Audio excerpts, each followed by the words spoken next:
What a gentleman. I'm gonna take you out tonight.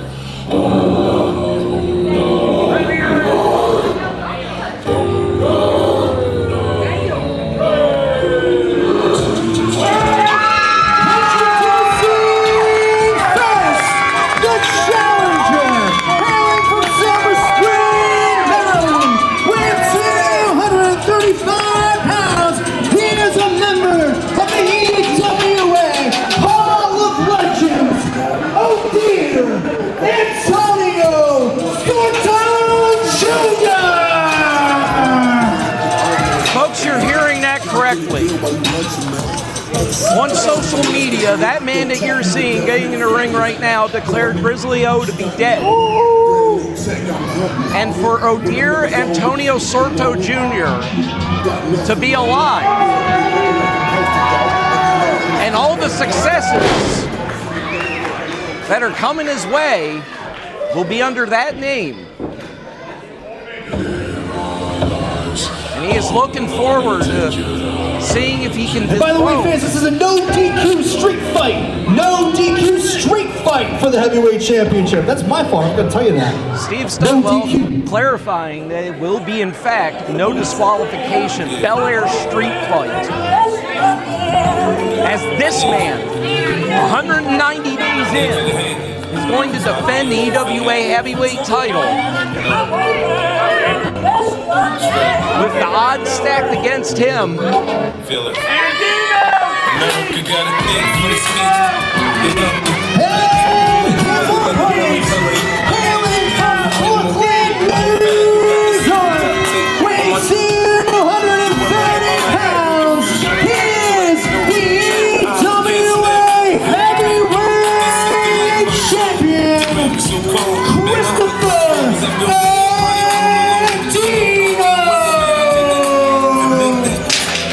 Brooklyn's native son, Studio Andino, he has got more cowbell and all kinds of stuff. Disqualification, falls count anywhere, street fight. You knew when the stipulation was mentioned earlier this week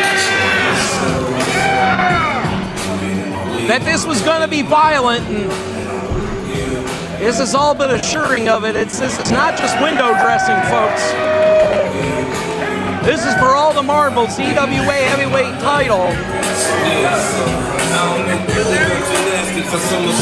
And Andino very confident for somebody that is going up against somebody that has been in more stipulation matches than probably anyone in EWA history than Odir Sorto. If I slip to call him Grizzly O from time to time, forgive me, but it's very foreign and new to me.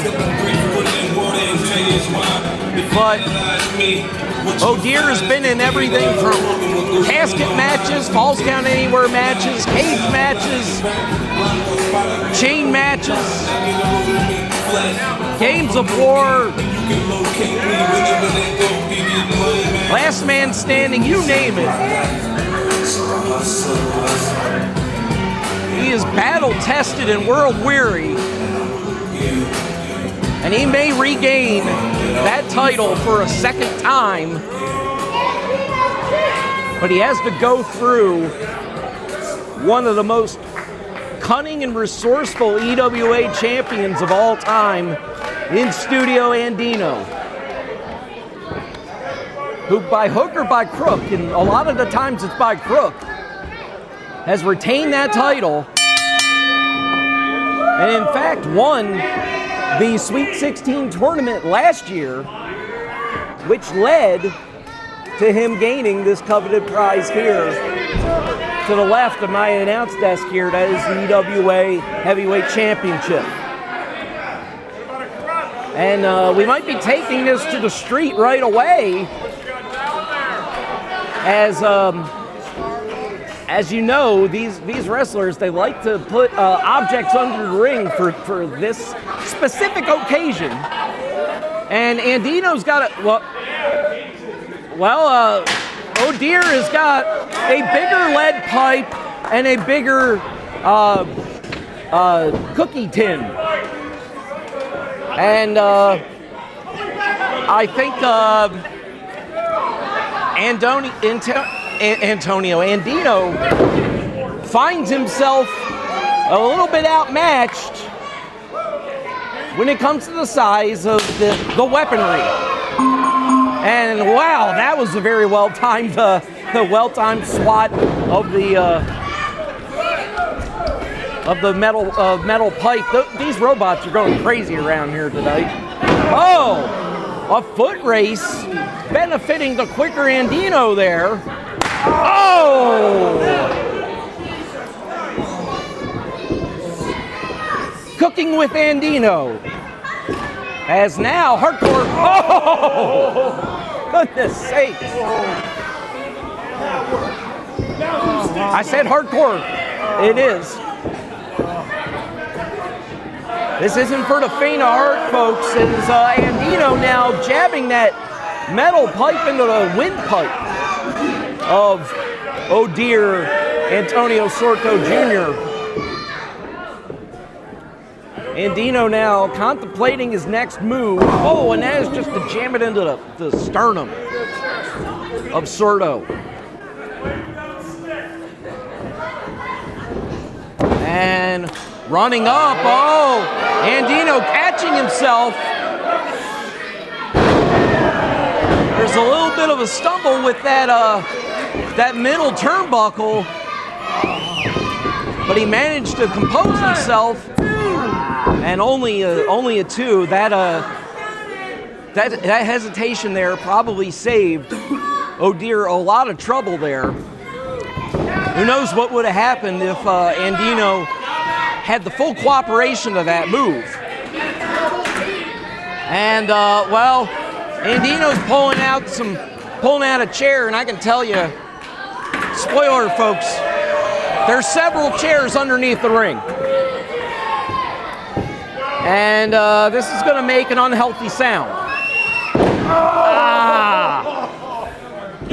Right across the spine of Sorto, as Andino has set this up before. He loves setting up that chair in between the top and middle ropes. Definitely wanting to incur some damage in the worst way. More than likely trying to send Sorto head or maybe back first as a projectile into that chair, but apparently that's going to wait for another time, because now we got more chairs. Another chair, and I see another chair poking out from underneath the ring skirt. And ladies and gentlemen, I got a fever. And the only prescription is more cowbell. Oh, but Andino will not be wearing gold-plated diapers tonight. And now, Odir holding it in place as, oh God, don't fear the Reaper, fear Antonio Sorto. Oh God.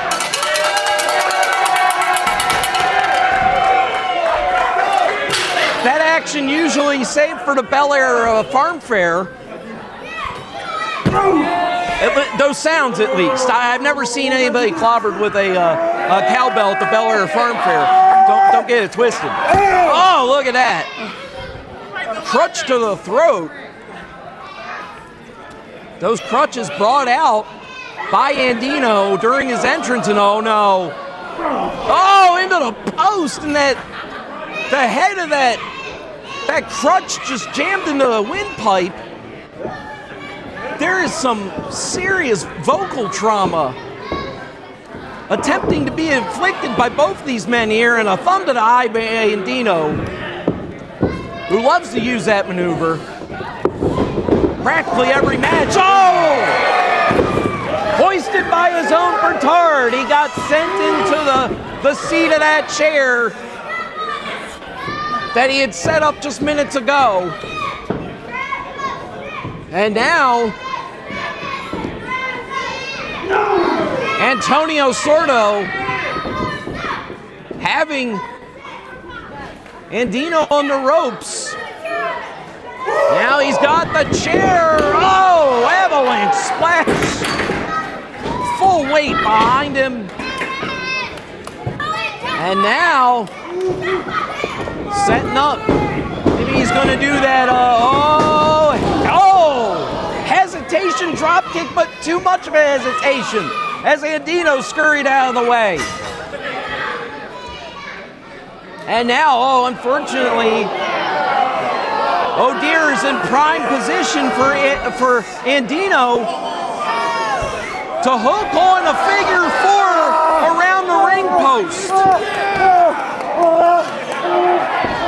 Very rarely is this maneuver used, and quite frankly, one of the more devastating submission holds because every ligament in your leg is being stretched to its breaking point. And Andino using it to very great effectiveness. And now Andino going for another in the cadre of chairs that is underneath the ring. He's got a pair of them now. And that knee is exposed. And I think there's going to be some Pillmanizing going on if Andino has anything to say about it.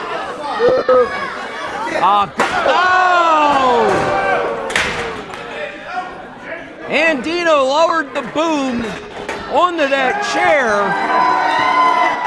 and the kneecap of Odir Sorto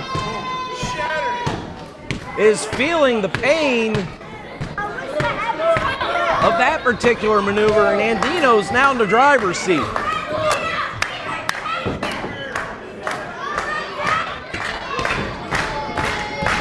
Crowd trying to rev Antonio Sorto up, and now trying to put the smoke out, but a backdrop by Sorto, who's now getting his second win. Oh, missed that back elbow. Got caught belly to belly by Sorto. The cover, 1, 2, and only a 2. Shoulder got up just a little bit at 2.5. And my goodness, this battle for the EWA Heavyweight Championship, no disqualification, Bel Air Street Fight. We knew it was going to be brutal. We knew it was going to be violent. And it's delivering on its promises as now Sorto, who I'm sure knew about those chairs beforehand, as did Andino, is now piling chairs into the ring. We're up to 4 now. There's a 5th.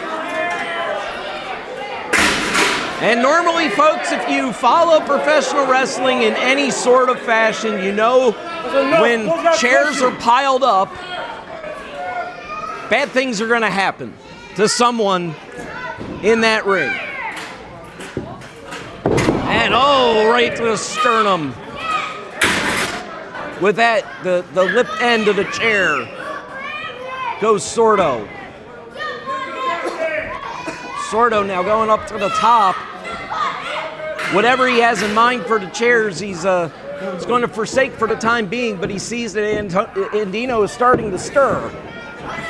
So now we go to plan B, as now he's got Andino in his sights, got him in arm's length, and is this going to be like a bulldog or a tornado DDT? Oh, perhaps. I thought that might be what he was going for, but the world may never know. As now Andino. Is this going to be the air raid crash? the Emerald Flosion, his finisher, off the top, or off the second rope. If he does, it's curtains for Sorto. Oh! An ugly landing for both, but he certainly did so. That was the maneuver that Andino was going for, and I don't know if it landed 100% flush, but it did enough damage to susceptibly weaken Sorto. Oh! Only a 2! And Andino's laughing about it. He's dumbfounded, just like the rest of us here at the Bel Air Armory. He basically shot his best shot, and here we are. We're still going on with this match, as I'm sure Andino thought that was over. And now more weapons being spilled out onto the hardwood floor. Oh, jeez.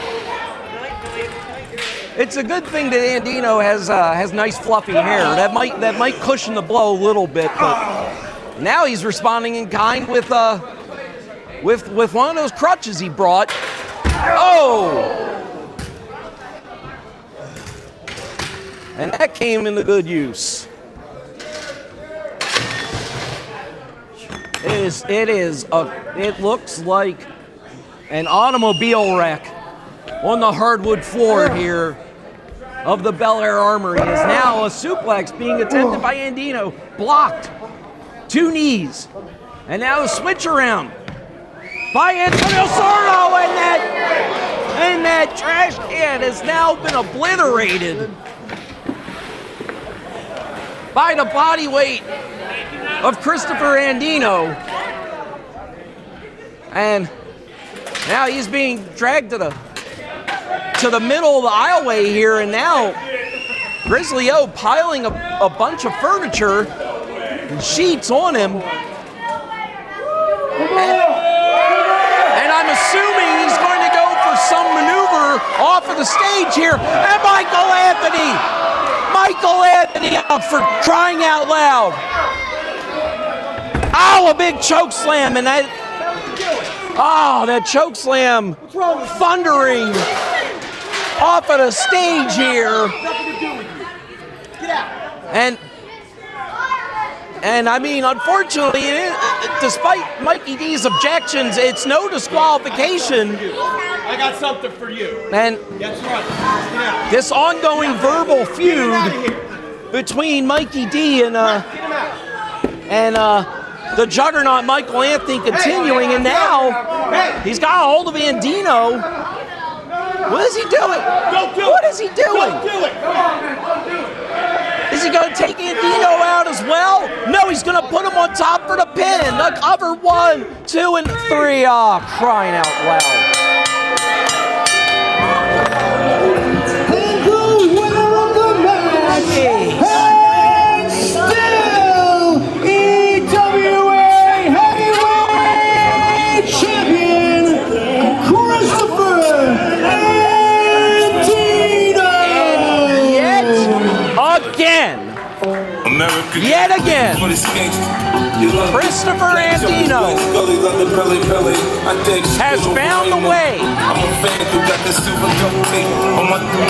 to retain his heavyweight title, and Odir is still out. He's still unconscious. You people remember this. I'm tired of being passed over, and it's not going to happen again. I beat this guy for the title. He disappears for a year, and he gets a rematch? Not me. I've lost 1 match in 4 years. 4 years. I don't get the Sweet 16. I don't get a rematch. This is what's happening until I get a rematch. Well, Michael Anthony laying down the gauntlet. I mean, he was champion for a year and a half. I don't know what else can be said, but well, Andino's going to say something. No, cut it off. Cut it off.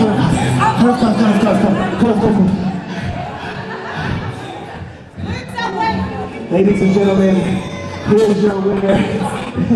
And still EWA Heavyweight Champion.